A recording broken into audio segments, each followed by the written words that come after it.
प्रत्यक्षामध्ये आमदारकी आपल्या घरामध्ये, कारखाना आपल्या घरामध्ये, सभापतीपद मार्केट कमिटी आपल्या घरामध्ये, गावची सोसायटी ग्रामपंचायत आपल्या घरामध्ये.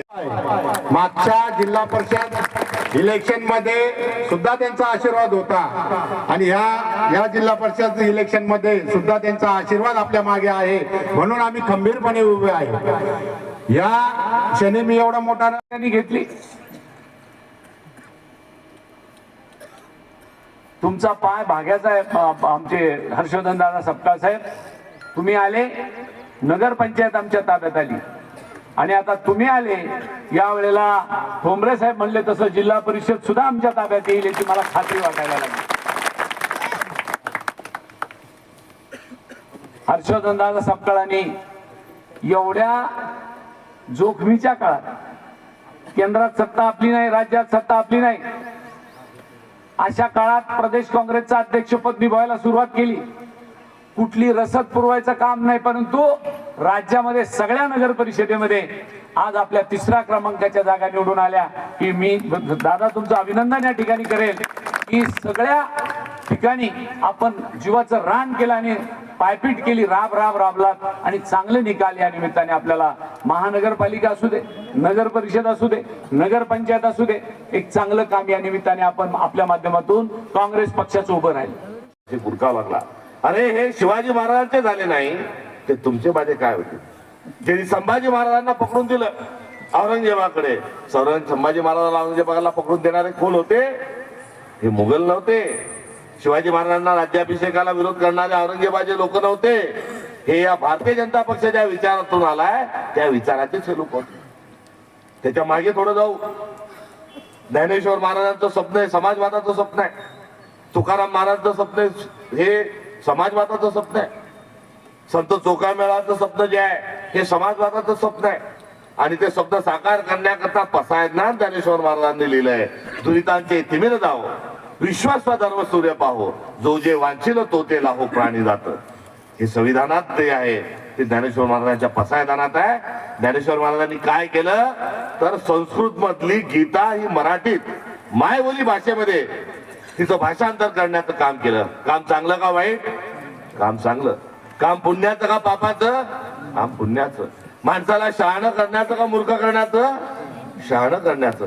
आपल्याला स्वातंत्र्य देण्याचं का आपल्याला पारतंत्र्यात गुलाम म्हणून ठेवण्याचं? स्वातंत्र्य देण्याचं.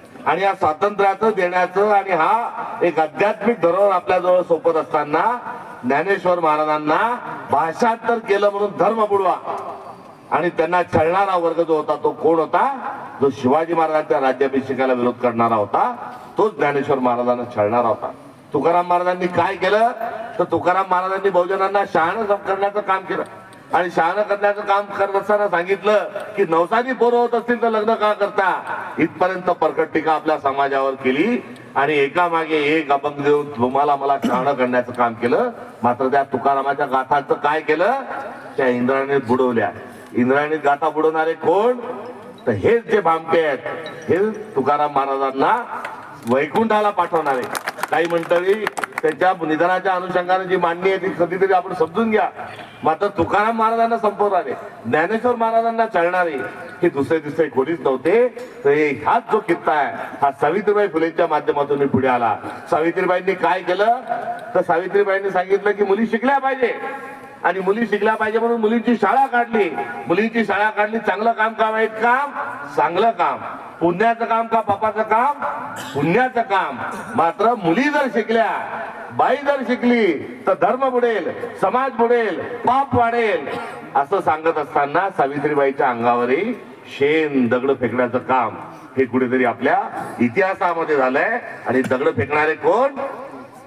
तर जो आजचा भाजपचा विचार आहे, या भाजपच्याच विचारांनी सावित्रीबाई फुलेंना चढलं.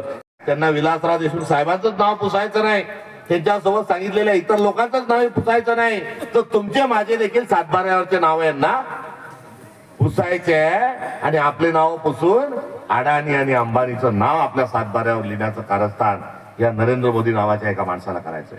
भाई और बहनों, आज रात के बाद 1000 की नोट 1000 की नहीं रहेंगी. आपल्याला हरिक झाला, आनंद झाला की 15 लाख खात्यात आल्याशी आता राहत नाही. आले का 15 लाख नाही. दरवर्षी रोजगार देणार होता, नोकऱ्या किती? दरवर्षी 2 कोटी रोजगार देणार होता. मिळाल्या का आतापर्यंत? बारदुनी 24 कोटी रोजगार व्हायला पाहिजे, मात्र रोजगार नाही आणि पोरांचे लग्न बी व्हायचा. पहिले पोरीचा बाप सोयरिकी घेऊन जाय, पोराचा बाप चहा बी ना पाहिजे. आता पोरीच्या बापाकडे चहा प्यायला इतके लोक येते, पण पोरीचा बाप चहा तर सोडून द्या, हातावर सुपारी बी द्यायला तयार नाही. याचं कारण काय? याचं कारण जर काही असेल तर रोजगार या देशातून संपवणं आणि तरुणांना आज देशोधडीला लावण्याचं काम कोण करत असेल तर त्या कामाच्या मागे हा विनोदाचा आणि टीकेचा भाग नाही. यामध्ये केंद्र सरकार हा चुकीच्या धोरणाच्या अनुषंगाने कसं जातो त्याचं ते उदाहरण आहे. शेतमालाला किती भाव देऊ? उत्पादन खर्चाच्या दीडपट भाव देऊ. आज काय भाव आहे? लग्न झालं का नाही झालं आपल्या मुख्यमंत्र्याचं? विदर्भ झाला का वेगळा? अजून काय म्हणाले की धनगरांचं आरक्षण पहिल्या कॅबिनेट मध्ये पहिली सही ही मी धनगरांच्या आरक्षणावर करेल. मात्र तेही आरक्षण मिळालं नाही. मराठा बांधवांच्याही आरक्षणाला कुठेतरी 2दा मुंबईला जाऊन कुठे वटाण्याच्या अक्षता लावून वापस पाठवलं. आणि ते करत असताना हा कोटाटा माणूस काय करतोय? तो मराठा विरुद्ध ओबीसीची लढाई लावतोय, हिंदू विरुद्ध मुसलमानांची लढाई लावतोय, आदिवासी विरुद्ध व्हीजेएनटीची लढाई लावतोय. मागच्या वेळेस आपल्या मराठवाड्यामध्ये प्रश्न चालला होता की नार्को टेस्ट करा. मला विचारलं कोणाची नार्को टेस्ट करायची? म्हटलं नार्को टेस्ट सगळ्याच्या बाजूला ठेवा. नार्को टेस्ट करायची असेल तर देवेंद्र फडणवीसची नार्को टेस्ट करा. आणि या महाराष्ट्राचं वाटोळं कसं केलं याचा लेखाजोखा त्याच्या लक्षात आल्याशिवाय राहणार नाही. त्यामुळे हा माणूस केसाने गळा कापत आहे, घात करतोय. अरे 4 दिवसापूर्वी संकट आलं. संकटाने संपूर्ण महाराष्ट्र जो आहे हा सदम्यामध्ये आहे. विलासराव देशमुख साहेब गेले, गोपीनाथराव मुंडे गेले, अजित पवार साहेब गेले, लोकनेता गेला. त्याचं दुःख आहे. आणि ते दुःख असल्यामुळे पक्षीय मतभेद जरी बाजूला असले तरी एक कर्तृत्ववान माणूस म्हणून, योगदान म्हणून या तिघांची आपण आठवण काढतो. मात्र जर जे संकेत आहेत तुम्ही 3 दिवस 4 दिवसही थांबू शकत नाही. हा देवेंद्र फडणवीसांचा जो खेळ आहे आज याच्यापेक्षा जास्त बोलता येत नाही. सभ्यतेचा भाग आहे, संस्कृतीचा भाग आहे. मात्र तळपायाची आग मस्तकात जेव्हा जाते तेव्हा जरूर चुकीला चूक म्हटलं पाहिजे आणि बरोबरला बरोबर म्हटलं पाहिजे. मात्र अलीकडच्या काळात आपण चुकीला चूक म्हणत नाही, बरोबरला बरोबर म्हणत नाही. कार्यगड्या कसं तू म्हणशील सांग पाटला काय करू? उपट पराठी पेर गहू. जसं वारा आलं तसं आपलं जे उपन्न चालू आहे हे आपण असंच चालू ठेवल्यावर त्या उपनयाच्या सोबत आपणही कधी उडून जाऊ याचा पता लागणार नाही. एवढंच आपण सगळ्यांनी समजून घ्यावं. आणि ते समजून ही ग्रामीण भागातली निवडणूक आहे. सर ते शेवटी मी एवढंच सांगतो की देशाला स्वातंत्र्य मिळालं, संविधान सभा सुरू आहे, 230 खासदार हे पंडित जवाहरलाल नेहरू जवळ आहे. बाबासाहेब आंबेडकर त्यांच्या पक्षाचे इथे निवडून आलेले आहेत. मात्र विद्वान माणूस म्हणून मसुदा समितीचं अध्यक्ष बाबासाहेबांना केलं.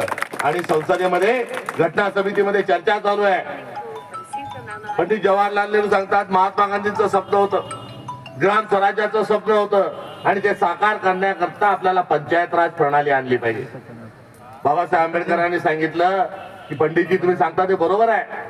मात्र आज आपला समाज उच्च निश्चितेमध्ये आहे. वेगवेगळ्या जाती आहेत, वेगवेगळे धर्म आहेत.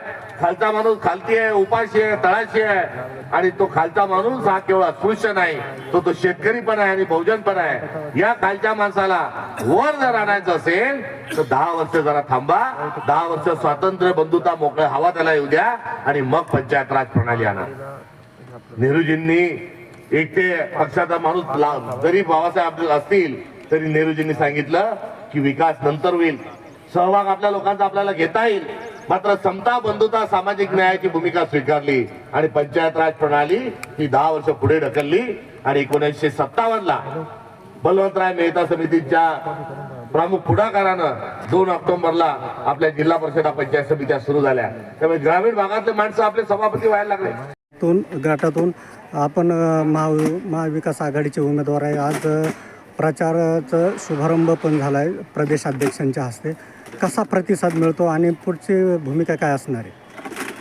गणोरी सर्कलमध्ये यावेळेस परिवर्तनाची लाट या ठिकाणी निर्माण झालेली आहे आणि त्या माध्यमातून अनेक जणांना वाटतंय की 10 वर्ष जिल्हा परिषद सदस्य आमदारकी असून सुद्धा विकास झालेला नाही, म्हणून जनतेच्या मनामध्ये आज प्रचंड प्रमाणात रोष आहे आणि स्वतः जनताने ही निवडणूक हातात घेतलेली की यावेळेस बदल घडवायचा आहे.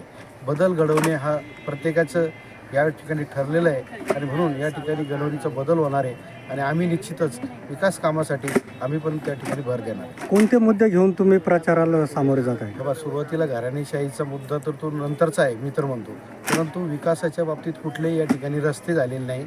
एकच येतं की निवडणूक आली की 1 महिना अगोदर येऊन थोडंफार मल्लमपट्टी मुरम द्यायचं, लोकांना संभ्रमात टाकायचं आणि आम्ही काहीतरी विकास केलेला असं दाखवायचं.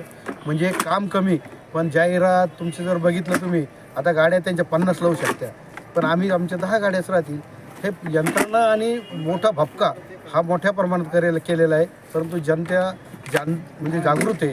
यावेळेस त्यांनी 2 वेळेस त्यांनी हे केलं जनतेला, परंतु यावेळेस जनता हुशार झालेली आहे. यावेळेस निश्चितच बदल घडवतील अशी आमची अपेक्षा. काय आव्हान करणार? जनतेला मी या ठिकाणी आवाहन करतो की आपण आम्हाला संधी द्या. आम्ही निश्चितच आपला गणोरी सर्कलचा काय जे प्रश्न असतील ते सोडवण्याचा प्रयत्न आम्ही निश्चित करू. धन्यवाद. थँक्यू.